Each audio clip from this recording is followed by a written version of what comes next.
ఏదో ఒక రకంగా నయానో భయానో లేకుంటే మంచిగానో కాళ్ళు పట్టుకోనో చేతులు పట్టుకోనో లేకుంటే ఆర్థికంగా ఏదో ఒకటి చేసో వాళ్ళు ఆయన దగ్గరికి పంపిస్తారే కానీ దేవుడి దగ్గరికి పూజారులు అదర్వైజ్ దేవుడి దగ్గరికి పంపించట్లా.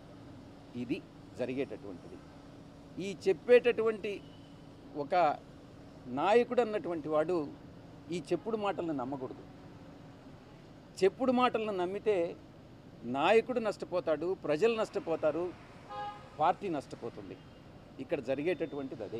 వైసీపీ పార్టీలో పూజారుల హవా నడుస్తుంది. తప్పకుండా ఏకీభవించకుండా ఉండేదానికి ఏముంది దాంట్లో?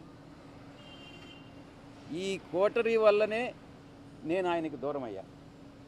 నేను ఇంకోటి, ఆయన జగన్మోహన్ రెడ్డి గారితో నేను మాట్లాడినప్పుడు నేను చాలా స్పష్టంగా చెప్పా, సార్ మీ మనసులో నాకు స్థానం లేదు, నా మనసు విరిగిపోయింది, మీ మనసులో స్థానం లేనప్పుడు ఈ పార్టీలో కొనసాగాల్సినటువంటి అవసరం నాకు లేదు, కాబట్టే నేను ఈ పార్టీ వదిలి వెళ్ళిపోతున్నాను. మీ చుట్టూ ఉండే వాళ్ళ చెప్పుడు మాటలు విని మీరు తప్పుదోవ పట్టొద్దు. మీకు ఎవరు నిజాలు చెప్తున్నారు, ఎవరు అబద్ధాలు చెప్తున్నారు అన్నటువంటిది మీరు పూర్తిగా అర్థం చేసుకోండి. అర్థం చేసుకొని మీరు నిర్ణయాలు తీసుకోండి. అప్పుడు మీరు ప్రజలకు ఉపయోగపడతారు. మీరు నాయకులు, అధినాయకులు, ముఖ్యమంత్రిగా 5 సంవత్సరాలు పనిచేసినటువంటి అనుభవం ఉంది. భవిష్యత్తులో కూడా మీరు ఇంకా ప్రజలకు సేవ చేయాలి. కాబట్టి ఈ చుట్టూ ఉండేటటువంటి వాళ్ళ మాటలు వినవద్దు అని నేను ఫోన్లో మాట్లాడినప్పుడు లండన్కి నేను చాలా స్పష్టంగా చెప్పాను.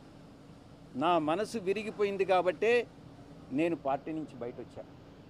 రాజకీయాలను చేశారు. జగన్ గారే ఉండమని చెప్పారు. కానీ విరిగిన మనసు అతకదు కాబట్టి నేను పార్టీ నుంచి వెళ్ళిపోయాను. తిరిగి ఆ పార్టీలో వైఎస్ఆర్ కాంగ్రెస్ పార్టీలో చేరేటటువంటి ఉద్దేశం నాకు లేదు. గర్వాపసి అన్నటువంటిది అప్లై కాదు, నా మనసులో లేదు. మీరేమన్నా రికమెండ్ చేస్తున్నారా? బీజేపీలో చేరదనే ప్రచారం ఉంది సార్. మీకు గవర్నర్ ఇస్తాను కూడా మీకు దేశవ్యాప్తంగా మీకు పేరు, గుర్తింపు. మీరు భవిష్యత్తులో రాజకీయాలు